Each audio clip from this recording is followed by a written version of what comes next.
which art in heaven, hallowed be thy name. Thy kingdom come, thy will be done, in earth as it is in heaven. Give us this day our daily bread, and forgive us our debts as we forgive our debtors. Lead us not into temptation, but deliver us from evil. For thine is the kingdom, the power, and the glory forever. Amen.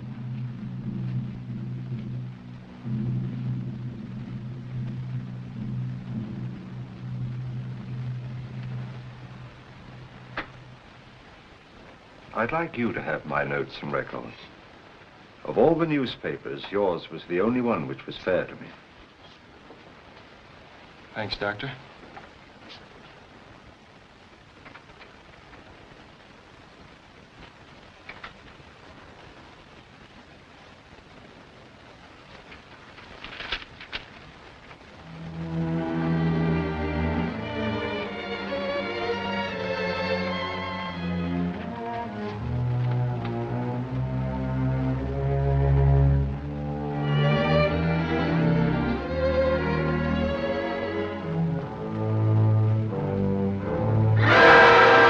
Friday the 13th. This morning, my old friend George Kingsley was conducting his class at the University of Newcastle.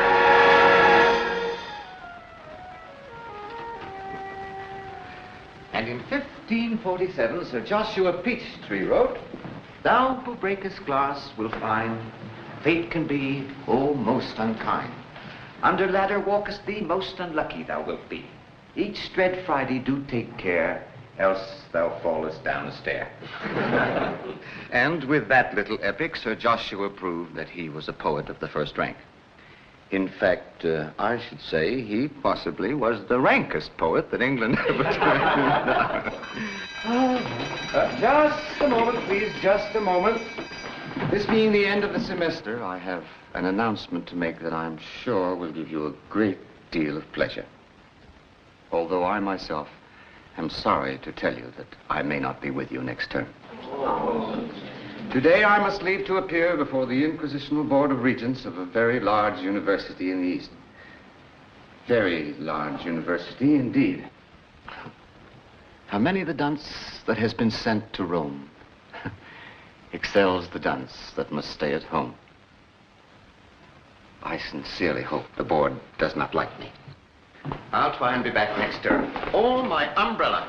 Dr. Kingsley, Yes, dear. I wish you the best of luck, but... Thank you, Edmund. Yeah, we hope to see you next semester, Doctor. We'd better hurry, Professor. Dad will be waiting to take us to the station. Have a good trip, Professor. Hurry back. Thank you very much. Professor. Yes, Tom. English won't seem the same without you. Well, that's very nice of you Come on, indeed, Tom. Professor. Goodbye, yes. You know, Jean, I'm going to miss all this.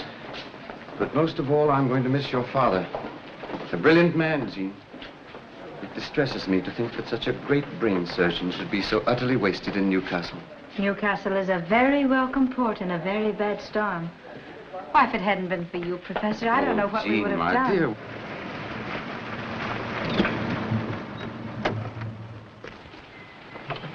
Well, Margaret, you don't know how sorry I am to see you and George leave. You've befriended Jean and me in so many ways since we came to live here. We're going to miss you too, Ernst. Thank you, Margaret. Here they are. Hello, darling. Hello, Margaret. Ernst, if I could only drive, I'd never impose on you like this. It's a pleasure, George. It's rather a mixed one, you know. We hate to see you go. Hello, Dad. Oh, I knew I'd forgotten something. As usual. What now? Ernst, would you mind stopping at the students' cleaning shop? My one and only hat is there. And a professor must have dignity when he goes to the city lesson.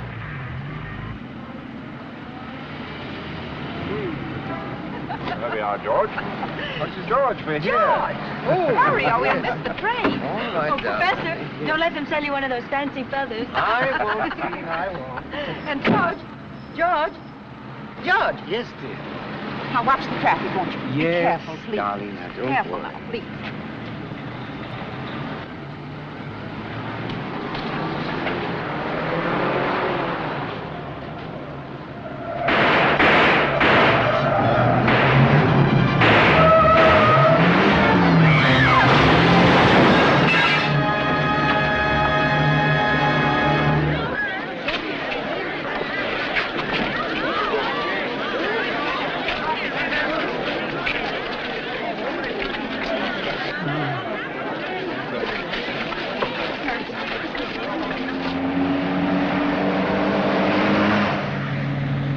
Red Cannon now belongs to the history of crime.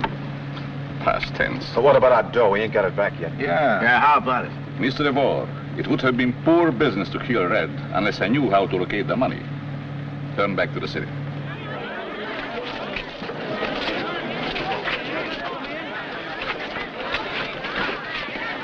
Ernst. He's going to be all right, my dear. Now, you go home with Jean, and I'll call you later. We'll be waiting, Dad. Come on.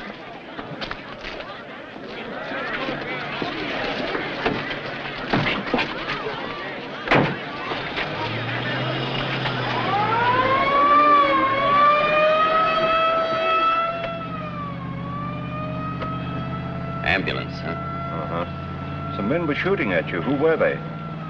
Just a few of my pals.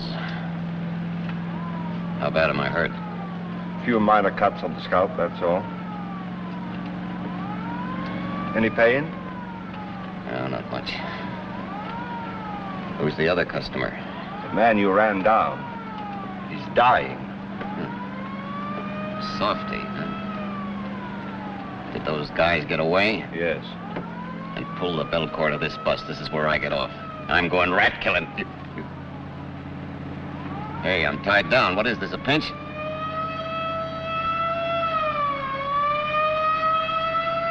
Turn that thing off. I can't stand it. It's driving me crazy.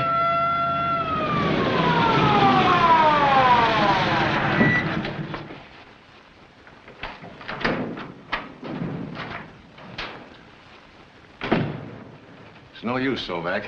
Kingsley has compound frontal and parietal fracture and severe concussion of the cerebrum. Just a matter of hours or minutes.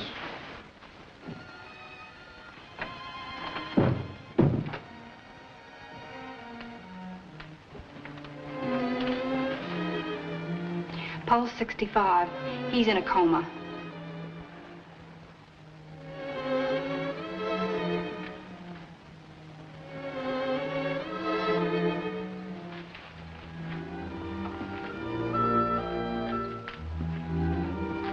All right, nurse, you can go.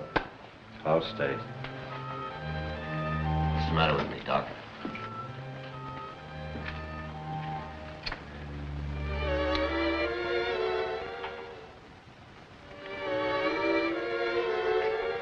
Thanks.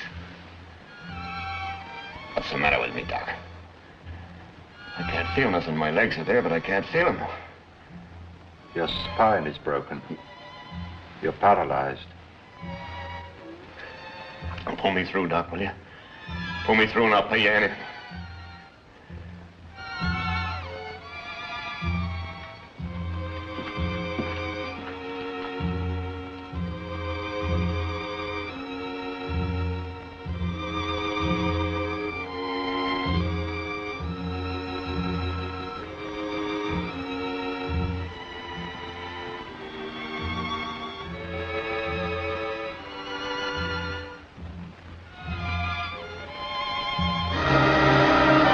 The only possible way to save George Kingsley's life is by a brain transplantation, an operation I performed successfully on animals. This is a dangerous and illegal operation, but a chance to make a great scientific discovery and perhaps save my friend's life.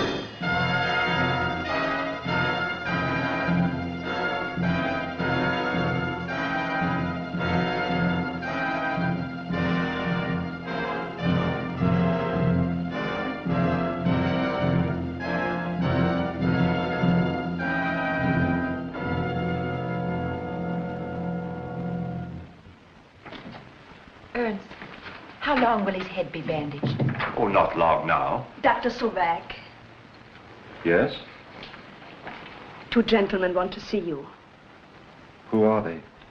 They are detectives, I believe. I'll see them. Excuse me, please. I'll be right back, George. A miraculous recovery, Mrs. Kingsley. Amazing. It's Cannon, all right. Well, Doctor, the head injuries caused death? And many complications. His spine was broken. We did all we could for him. Don't feel badly about it, Doctor. He wasn't worth it. He had nothing but the electric chair to live for. Did he say anything before he died? About money, for instance? Not that I know of. Thanks, Doctor.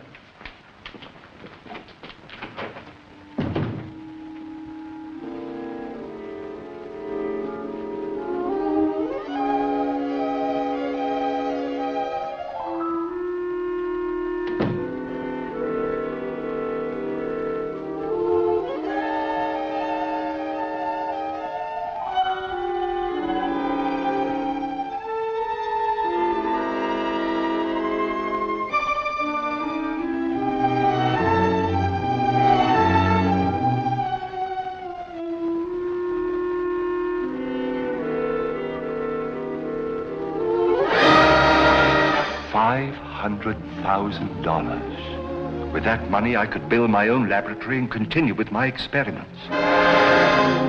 Kingsley is convalescing and seems to show some of Red Cannon's traits. Does the cannon brain in Kingsley's head retain the knowledge of the hidden money?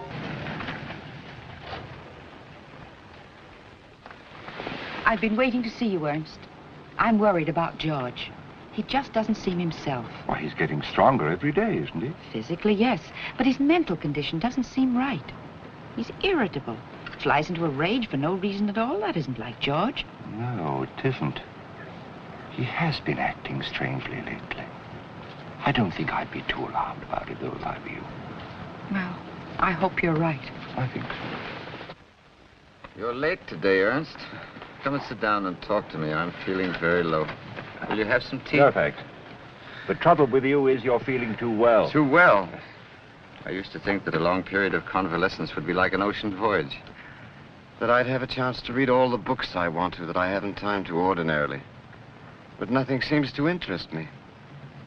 A boring period, convalescence. Yes, indeed it is. I'm afraid I've got to go to New York for a few days, George. You've got to... Yes, a little business for the hospital. Well, that's nice, I must say. What am I going to do for companionship? Well, why not come with me? Come with you? Oh, no, I couldn't do that. New York's too big, too noisy. I never have wanted to go there. And yet... It's the very thing you need, George. You've had your fill of peace and quiet. You'll find New York exciting, stimulating. Just the thing to lift you out of the doldrums. As my doctor, do you prescribe it? As your doctor, I insist on. Very well. I'll tell Margaret to pack. Oh, no, George, let's go alone. Alone? In New York without Margaret? What you need is a radical change. Well, perhaps you're right, Ernst. I've been like a bear lately. I'm quite sure she'd be glad to be rid of me for a time. New York. New York, I wonder...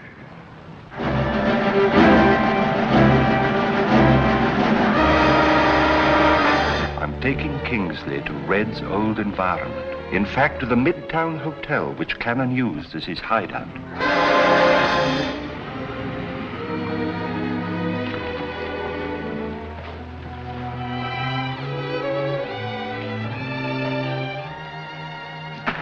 Good afternoon, gentlemen. We'd like adjoining rooms.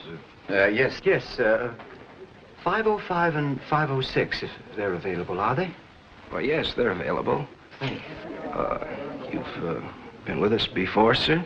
Why, no, of course not. But I like a corner room with 3 windows and a fire escape.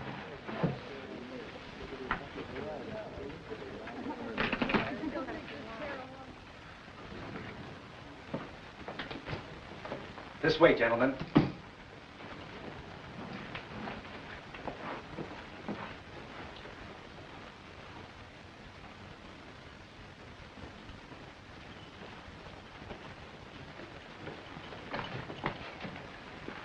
Well.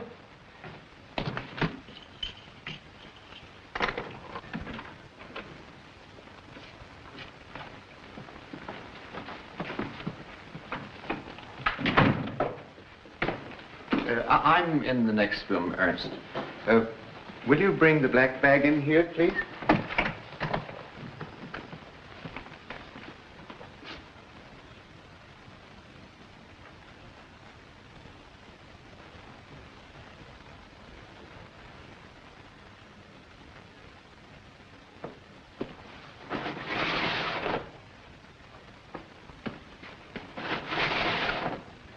sure picked a room with a history, Mr. Kingsley.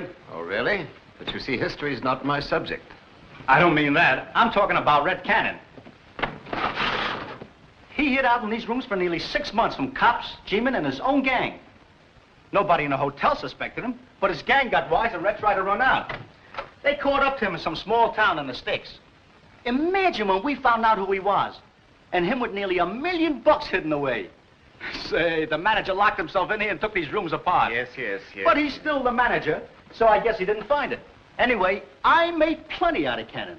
I was the only one he allowed up here. I had a special way of knocking.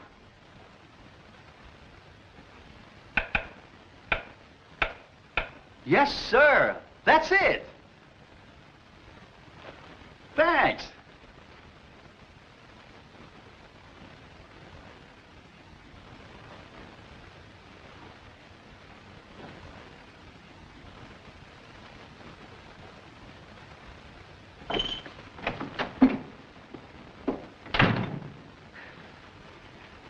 A talkative youngster. Babbles on like Tennyson's brook. Ernst, I'm going to freshen up a bit.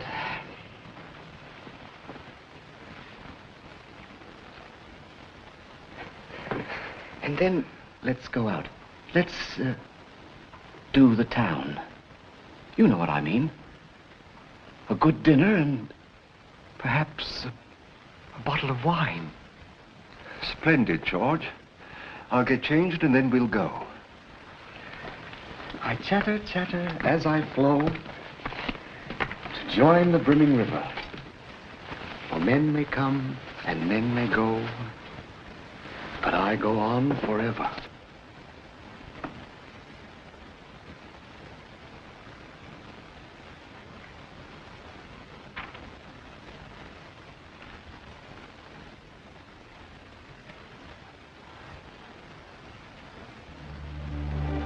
The Cannon brain remembers this hotel. Will it also remember Red's friends? Miller, Kane, DeVore, and Marley. I'm taking Kingsley to the Club Royale where he'll see Sonny Rogers, Cannon's former sweetheart.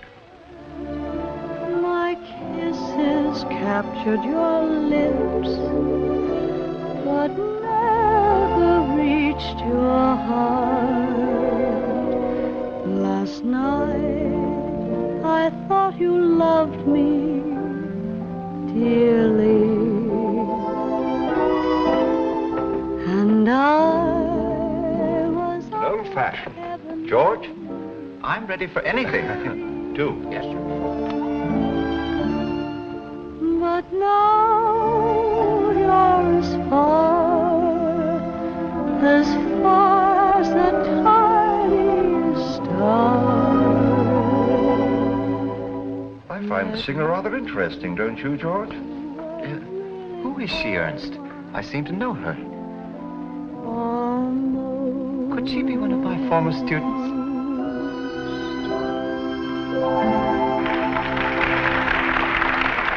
I really am surprised, George, that you're pretending to know the singer. Oh, come now, Ernst. I'm a college professor, not a college boy. All these people here on pleasure bent. And pleasure brings as surely in her train remorse and sorrow and vindictive pain, as William Cowper says.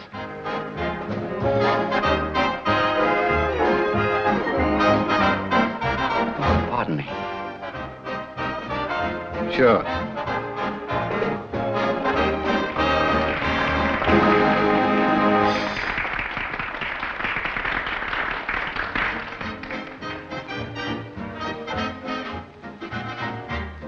Why, what's wrong, George? My head, Ernst. That pain again. I can't stand it. We'll leave instantly.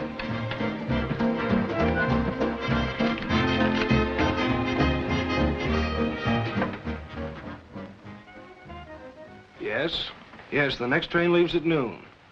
Do you wish me to make a reservation? Yes, please. And send up a boy to help me pack, will you?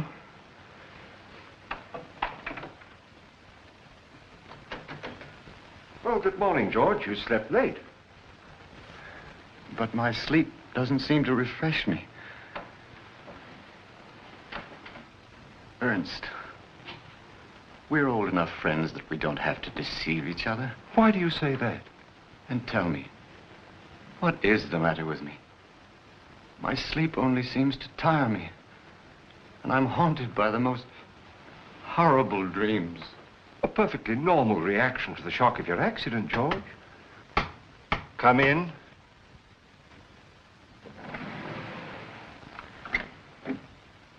What do you mean by that ridiculous tap, tap, tap, tap, tapping? Why don't you knock the door like anybody else? Anything you say, sir. You wanted me to pack? Yes. I don't know what I'm doing here anyway. Ernst, I'm going home. I need Margaret. I don't think I'd try to leave today, George.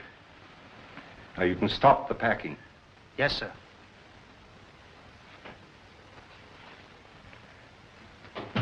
I don't think you're well enough to travel. Now, let's wait and see how you feel tomorrow.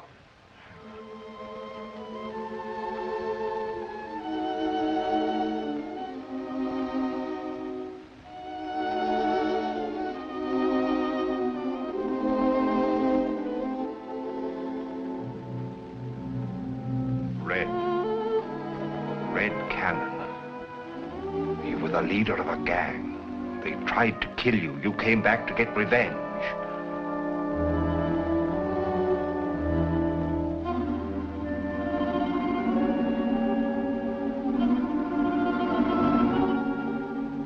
Red, do you remember the name Marney? Marney. He's the one who took your place. Marney, Miller, Kane, Duvall. Why did they try to kill you, Red? To get your money? But they didn't find it, did they? It's safe, just where you hid it. Where is it, Red? Marney, Miller,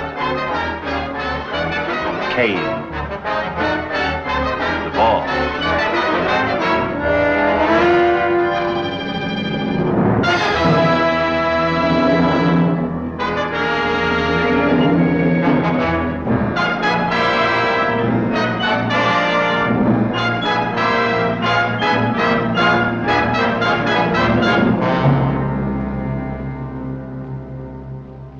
You've been ill, Red. I remember that hick town. You're the doc, ain't you? Yes.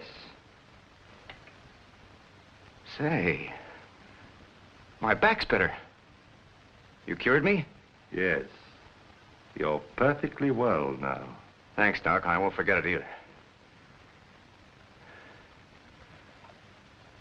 Midtown Hotel, huh?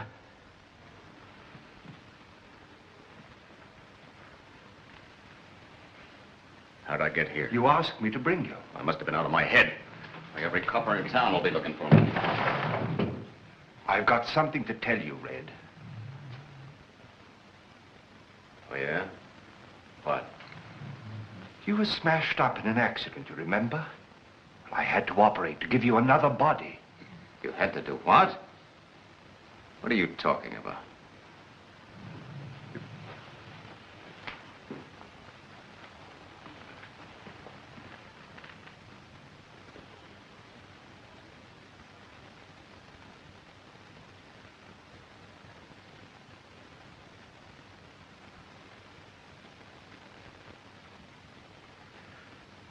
Why did you do this to me? It was the only way to keep you alive.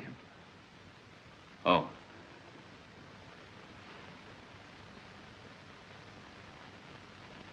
Why, Doc, you're a genius.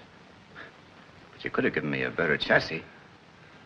I never saw plastic surgery like that before. I used the body of the other man who was dead. Yeah. It was the only way to save you. Say, wait a minute. Nobody'll know me like this. Why, I can do anything. Who was the other guy? He was a professor of English literature. English literature? Well, Well, how are you, Prof? You're now Professor George Kingsley, and you teach in the university at Newcastle. What a disguise. What a break for Red Cannon.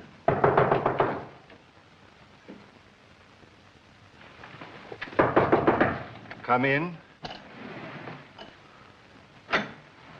Telegram, sir. Thank you.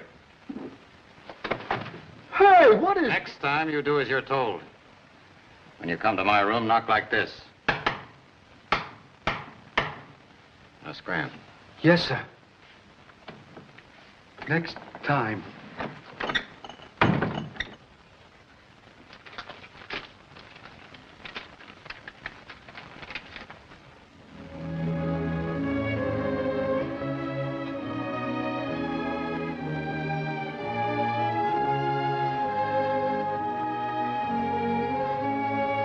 Red, I think...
Good morning, sir. I'll take them.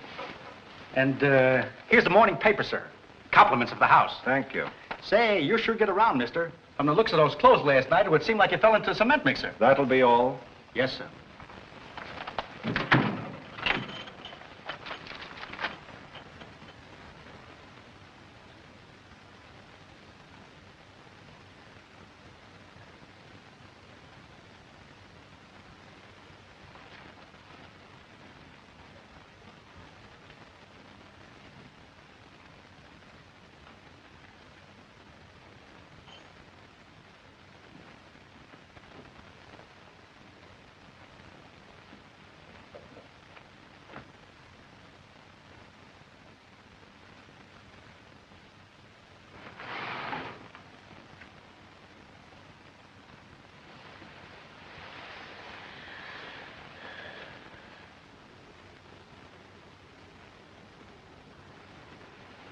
Morning? Yes. How do you feel? Not very well. I'm afraid coming to New York was too exciting. I feel as if the life were drained out of me. Oh, you'll be all right as soon as you've had a little rest. Well, perhaps so. Here's a curious thing, George.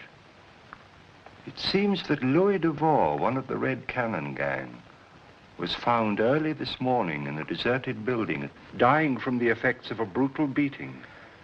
His back had been broken. Good heavens, Ernst. Why on earth bother me with that gruesome stuff? Sorry, George. Things have taken a dangerous turn. Kingsley has killed Devore. While in this environment, I never know when the murderous brain of Red Cannon may take possession of Kingsley. But I will not stop my experiments. I must find out where the Cannon money is hidden.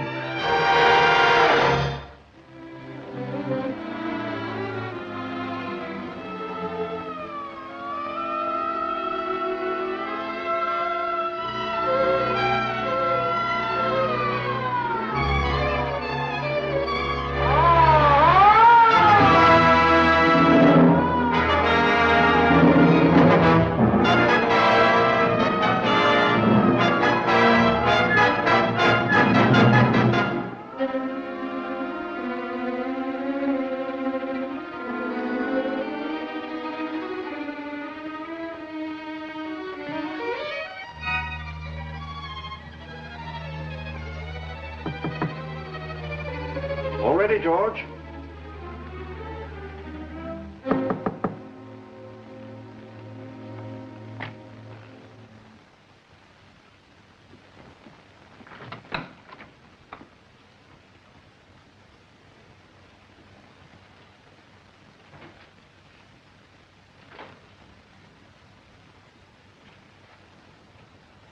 Oh, miss, Yes, sir? I wonder if you'd be kind enough to open my friend's door for me. I'm a little worried about him. He hasn't been very well. Yes, sir. I ain't been feeling so well myself lately.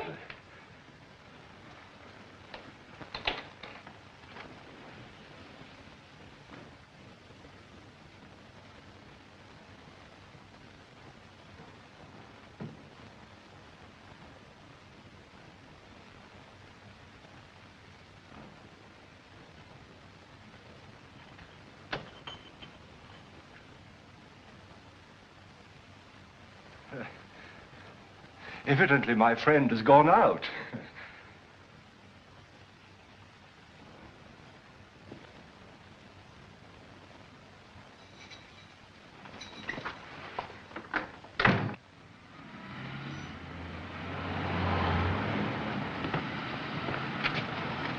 You can wait for me.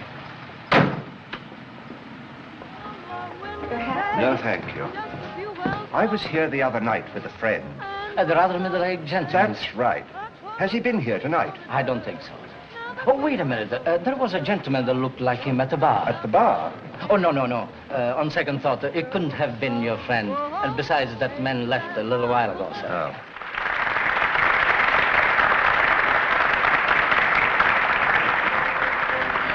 I don't think Sonny was pleased to see us. Why are we wasting time fooling around here?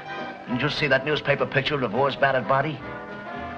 So maybe they'd kill us after us, too. A good deduction. But who would want us dead, except some friend of Red's? And who would know about Red Cannon's friends better than Sonny? That's right. Tell your nerve to stop doing nip-ups. Marnay will handle this. You will handle this, Kane. I've seen you trying to take Red's place here. Go on.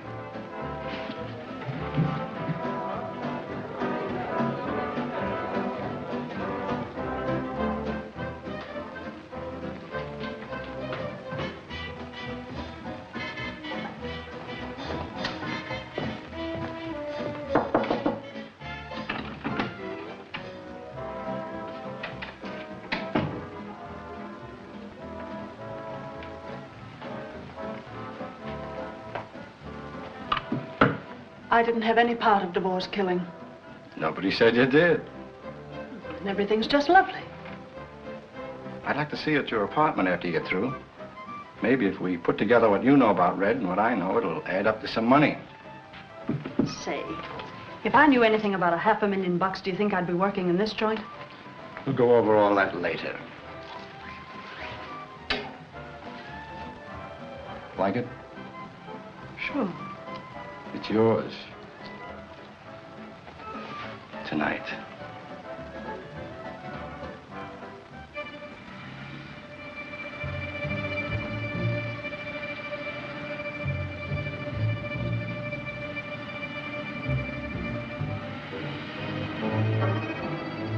Hey, what is this? Get out of my car. What do you want? You ought not to have to think very hard after what happened to Devore. Who are you?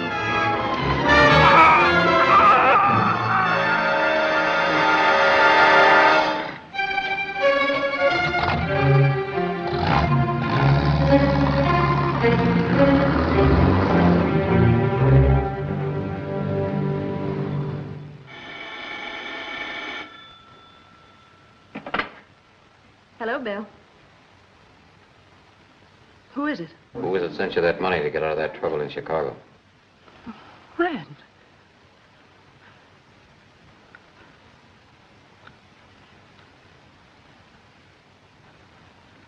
You're alive? Oh, yes. I'll be right up.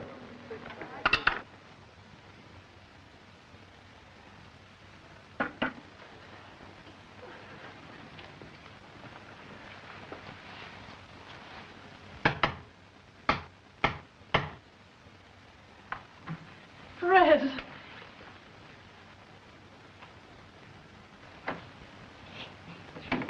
Well, of all the... Don't speak. Don't even move. Just let me look at you. It's great to be back, Sonny. Why did you move the piano? You know I always liked it in that corner. How do you know about that? Well, surely you didn't think I'd forget in 2 short months.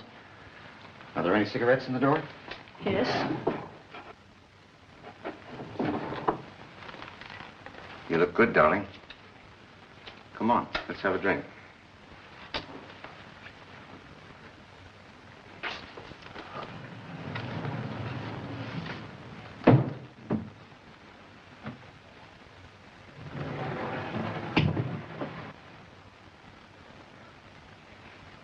Nothing touched, eh? Good girl.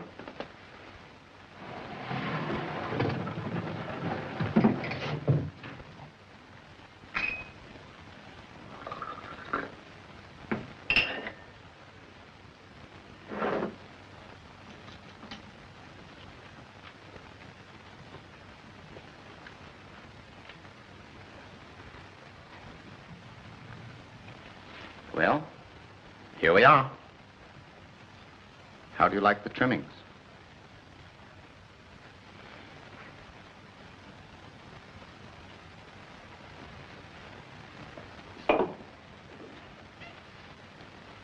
Let me put it on.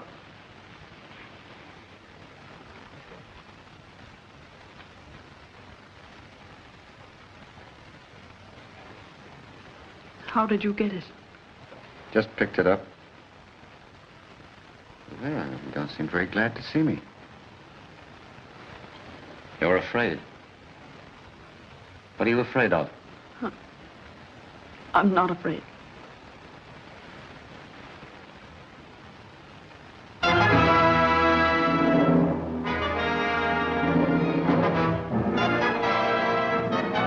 Cannon must be jumping with joy in his grave the way his boys are getting knocked off. All right, boys. About the DeVore and Kane murders. You know, they were both Cannon's men. We've always believed that his own gang was responsible for Red's death. Can some friend of his be systematically killing off his murderers? That dead gangster has no friends. Now, I want you to go out and find Marney and Miller. Yes, sir. Okay. Take a couple of men with you and check the Ritz Manor apartments.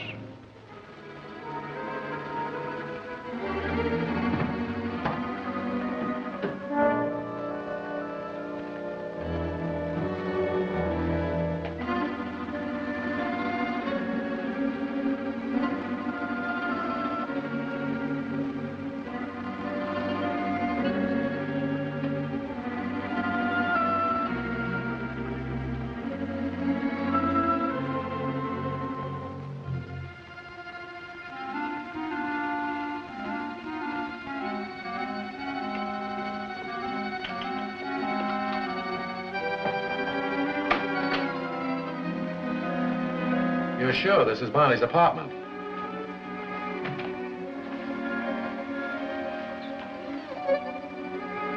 Oh, good afternoon. I'm sorry, but Mr. Marney is not at home. Do you mind if we wait for him? Not at all. Are you a friend of Mr. Marney? In a way, I'm just waiting till he comes back. Who are you? What? We're from police headquarters. Oh, I see. My name is Kingsley. I'm a professor of English at the University of Newcastle. From Newcastle? Yes. You the professor was hit the time Red Cannon was killed? That's right. What business could you have with Marney? You better come along with us and explain that to the DA.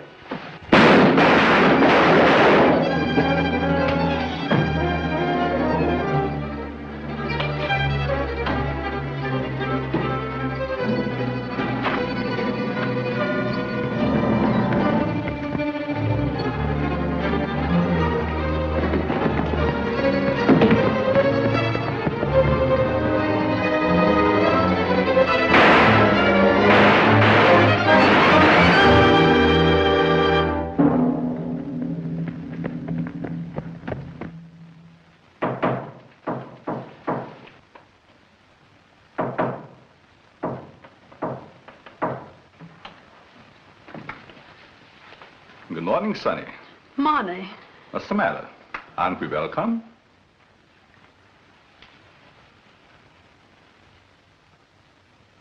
So Kane was here last night. Well, I had a date with him, but he didn't show up. The police found his body this morning, strangled. Yeah, and his back was broken, just like divorce. Well, I don't know anything about it. No, if Kane wasn't here, where did you get that watch? Well, I expected him, but somebody else came and gave me the watch. Who? He said he was Red Cannon. What did he drive up in? A hearse? Try again. And be a little more believable. Red was here. Look. Red always killed his cigarettes this way. Now, you've got to be alive to do that. Red's been dead since 2 months. That's what I thought. But last night this man came here, and he didn't look like Red, but... This is the first thing he did when he came in. He knew everything that only Red knew. He even acted and talked like Red. Probably somebody Red coached carefully. Somebody from that hick town who got close to him before he died. If he knows so much, he may know where Red hid the money. That will be his payoff. He gets Red's money for killing all of us. Where does he live? I suppose you're going to say room 505 at the Midtown. Who left his matches here? Ask Devore.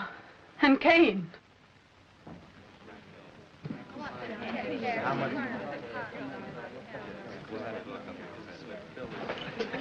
Thank you. Any word of Professor Kingsley? Nothing, Doctor.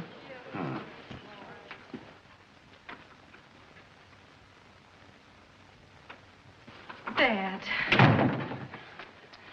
Margaret was so worried. We talked it over and decided to come on to New York. Ernest, I just had to see George. Where is he? Well, he's out.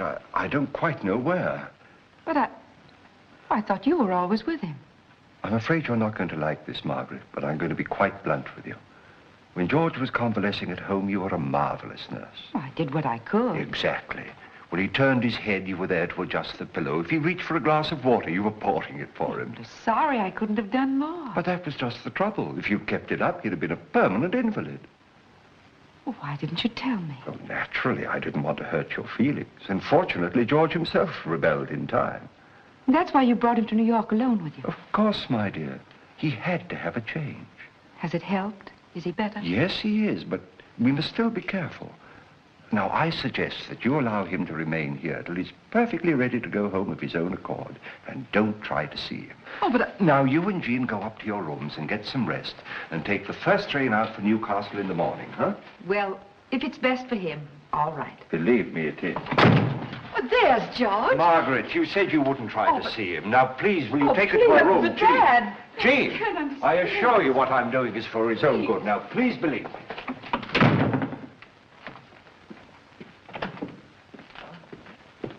Who were the women? Never mind that. Why, what's happened to your shoulder? I got nicked. Who were those women? My daughter and your wife. My what? Oh, Kingsley's, huh? Well, get him out of here. I don't want any dames around here. Let me see. You've been shot. Yeah. Fix it up, will you? How'd you get it? The coppers shot me. It's only a scratch. How'd you get it? Well, don't ride me. It's your fault anyway. Mine? Yeah. You told me to use this Kingsley gag. Well, I pulled it and it didn't work. Where were you? In Marnie's apartment. They tried to question Professor Kingsley and I wouldn't stand for it. Kill them? Well, what do you think? Come on, get to work. You fool. They'll catch you before we get the money and... What money? What do you know about the money? Why, You know too much, Doc. Just a minute, Red. You kill me, what becomes of you? You think you're Red Cannon, don't you? But whose body are you wearing? Well, you told me... Exactly. George Kingsley's. Professor of English literature at Newcastle. How'd you like to be George Kingsley for good? What do you mean? You're walking around in Kingsley's body, all right. But part of your brain is his, and you can't control it. That's not true. You killed Devore. Last night, you murdered Kane in his car outside the club. I saw it. Remember? But do you remember how you woke up? In this very room, you woke as Kingsley. Complaining of nightmares, not knowing why you were here. I can't think. What's happened to my brain? I can't remember. Of course you can't. And if I hadn't forced you back into Red Cannon, you'd have gone to Newcastle as Kingsley for the rest of your life. Stop it. I can make you forget you ever were Red Cannon. Stop it, I tell you.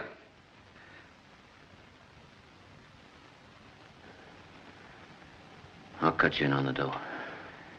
You'll get your share. From now on, you do exactly as I say. Okay, Doc.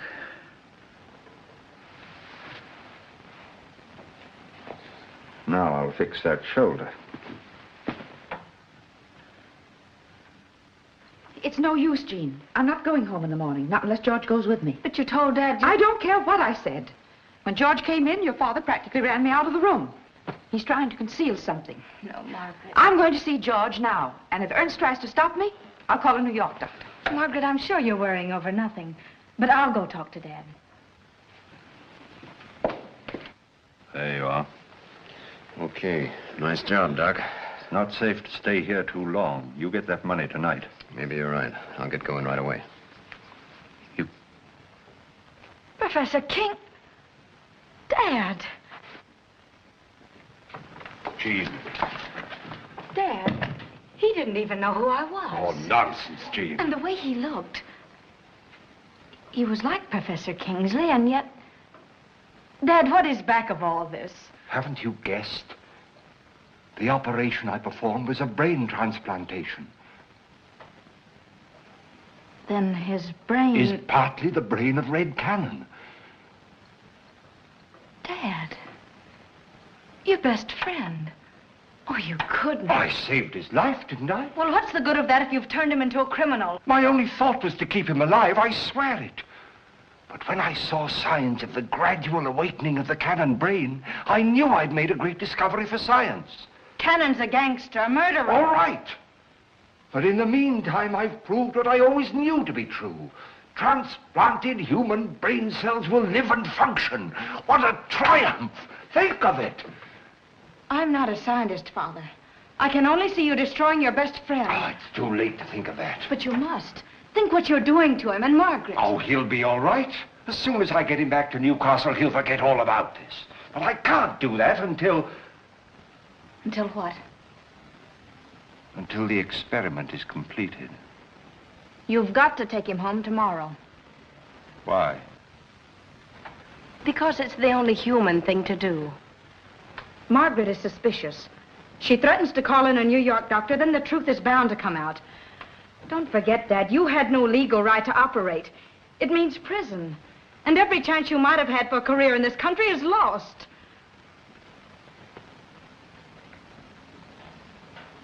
Very well. Tell Margaret we'll go back to Newcastle in the morning. I'll tell her.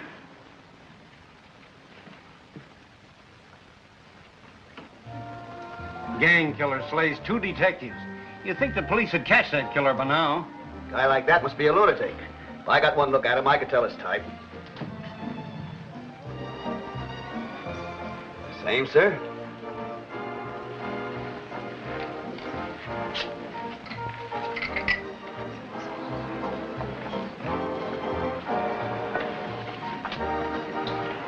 Oh, hello, darling. I sent you a message. I was coming back to your dressing room. Going home and pack. Pack? Where are we going? South America, for a starter. Have we money enough? All the money in the world. Understand? All the money in the world. Let me have the keys to your car. I don't want any taxi drivers hanging around. Yes, sure. Hear from me in an hour, and I'll have everything we need. You ready? What do you think?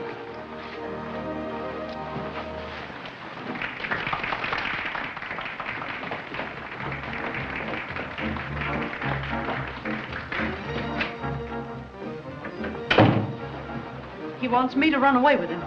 He's going to pick up the money now. Good. I knew he would, sooner or later. We'll get it and split it 3 ways. Well, that's all right with me. I'll point him out to you.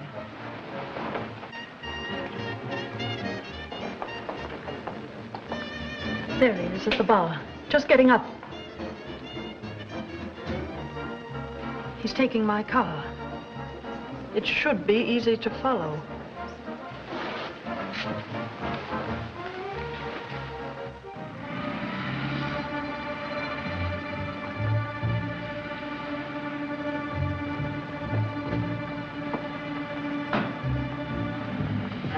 How do you figure this guy? The way Red got hit, he couldn't have told everything he knew before he died. I only know that Red is planted in a graveyard, and I am not afraid of anyone else. And me neither. Only knowing this guy knows everything Red knew, and it gives me the creeps. He's leading us to $500,000.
We'll take that box.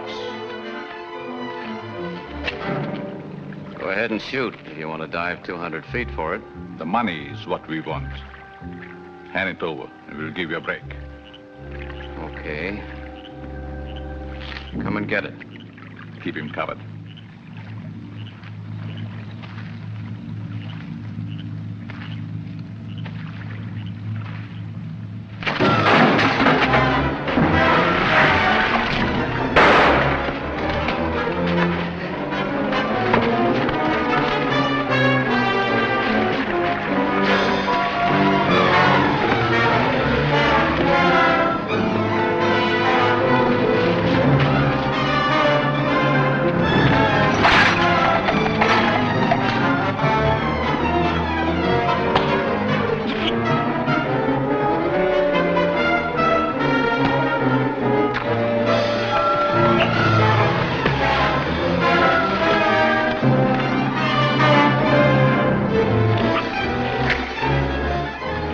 You never saw the day I couldn't break you apart, Miller.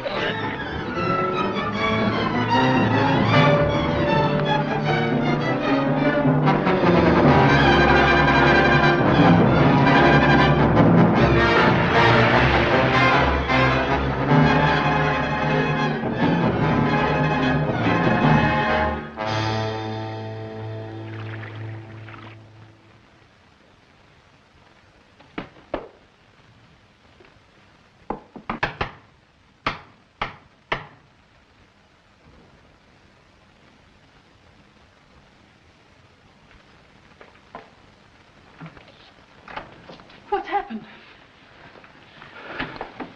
Where's Miller? Get me something to open this. Hurry.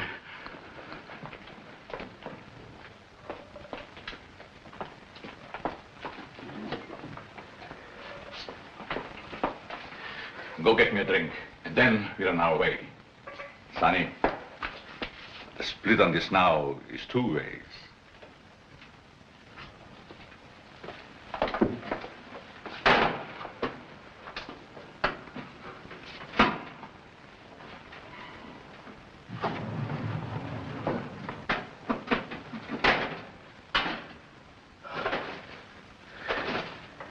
Sonny.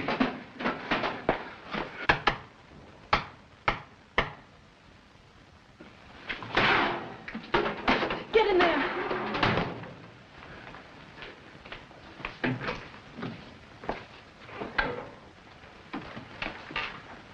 Oh, you're late.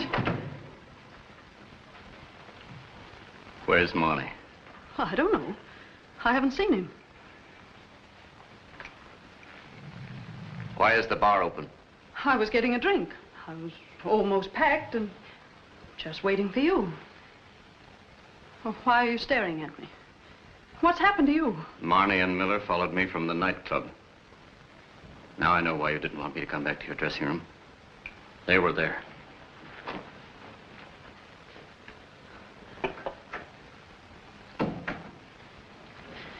Red, what are you looking for? Don't you believe me? I haven't seen Marnie for 6 months.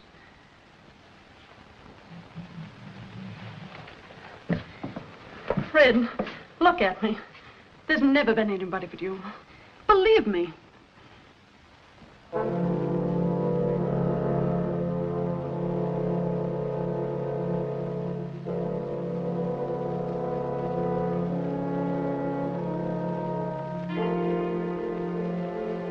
What were you saying?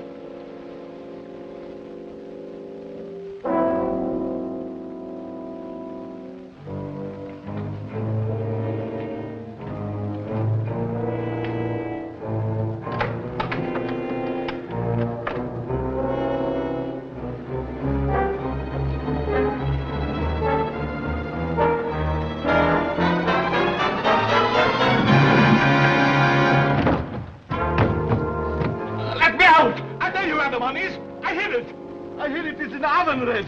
It's in the oven. Let me out. I tell you where the money is.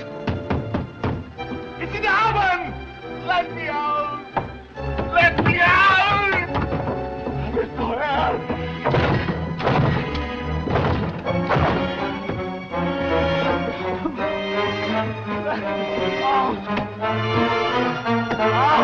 Please don't.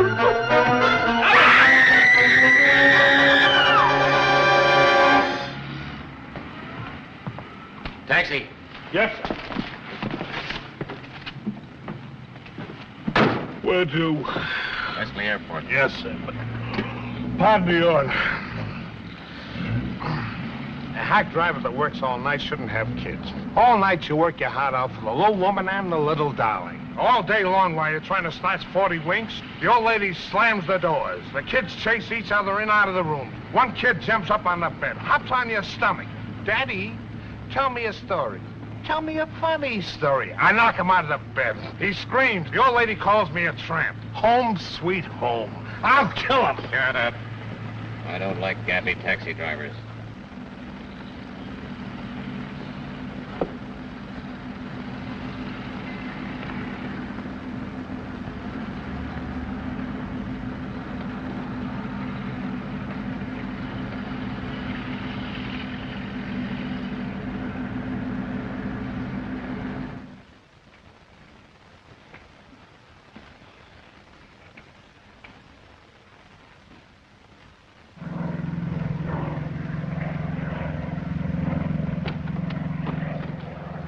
Wesley Airport.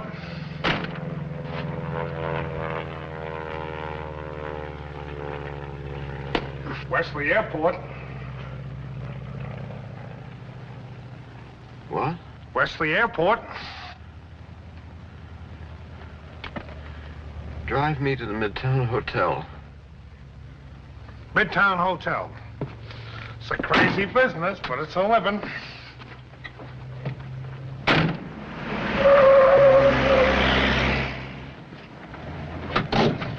Midtown Hotel. 480. Thank you. Keep the change. Hey, you forgot your box.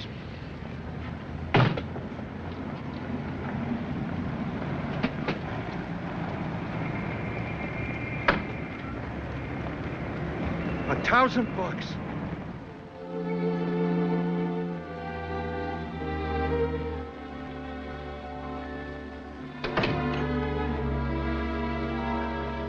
George. Ernst, something's happened to my mind. I found myself in a taxi, and I don't know how I got there.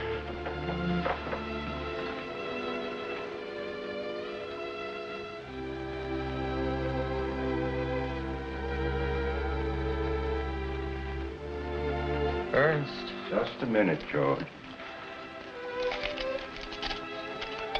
You know, Margaret and Jean are here. Margaret, here?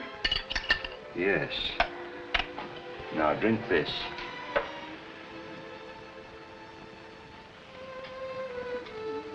I want you to get some rest before you see them.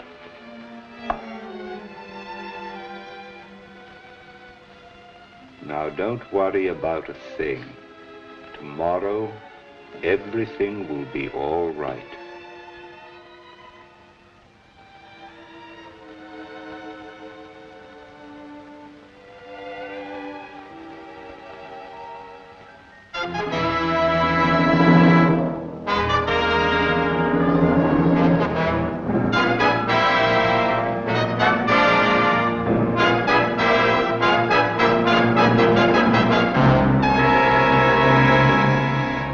You enjoyed your visit, Mr. Kingsley. Yes, very much indeed, thank you. May I have the bill? Oh, no, George, allow me.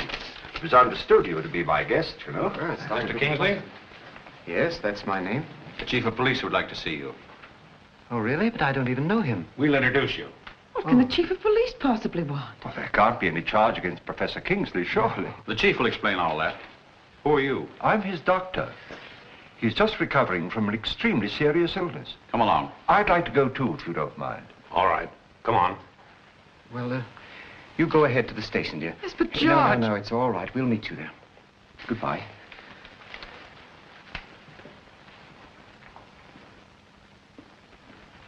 This is Mr. Kingsley, Chief, and his doctor. Sit down, gentlemen. Oh, thank you very much. A cab driver tried to change this at the bank. Circumstances are so unusual, we're holding him for investigation. $1,000? Look, Ernest, $1,000 bill. They really exist. The cab driver said you gave him that for a tip. The cab drivers? Well, that's a kingly gesture. I'm sure you honor me, but $1,000, why, that's almost 6 months' salary. Bring the driver in. What's your occupation, Mr. Kingsley?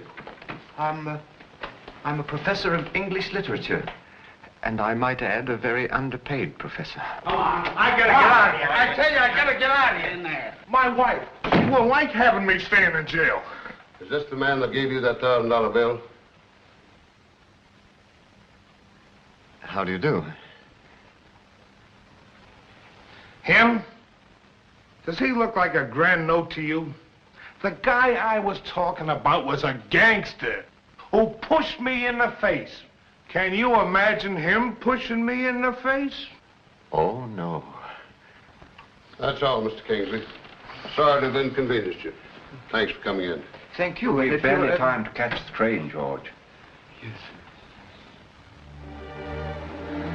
Back in Newcastle, the Red Cannon brain has become completely dormant. Kingsley has returned to his classroom. And now I can actually bring to a realization my plans for a great laboratory and give the world the benefit of my scientific knowledge. Thus, you see, the Elizabethan novel was a minor passing form and fed the drama of the period, which, I might add, devoured it avidly. I'm going to let you go a little early this afternoon. Early, but not immediately. And I'm quite sure you'll all be glad to hear that tomorrow we're going to have a quiz on the past 2 weeks' work. I must apologize for not giving you your full hour this afternoon, but my closest friend, Dr. Sovak, is leaving Newcastle.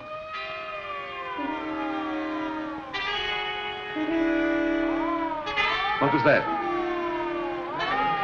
What is it? What's that noise? What is it? Why don't you answer me? It's a siren. Probably an ambulance or a police car.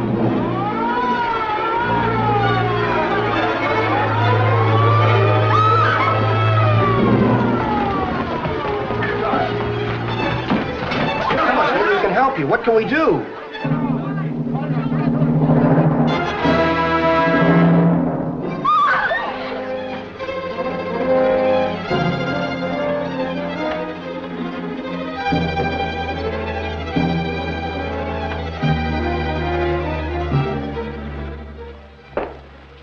Here you are. Thank you, dear.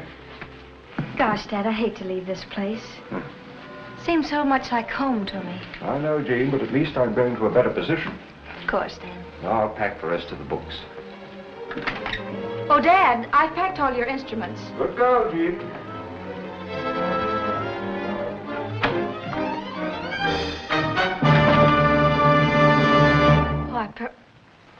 Where is he? Where's the dog? I want my dough. Where is it? You know where it is. You're sneaking away with it. What do you yes, mean? you do. Tell me where it is. Dad! Stop it. Dad! Red!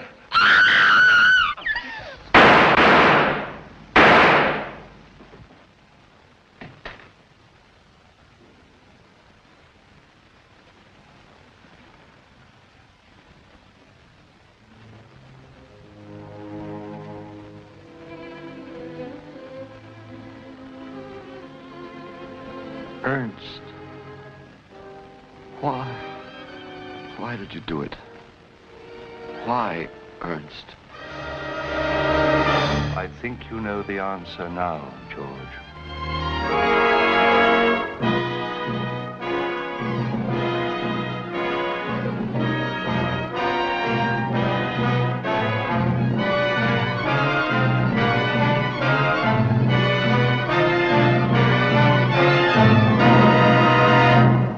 I pronounce this man dead.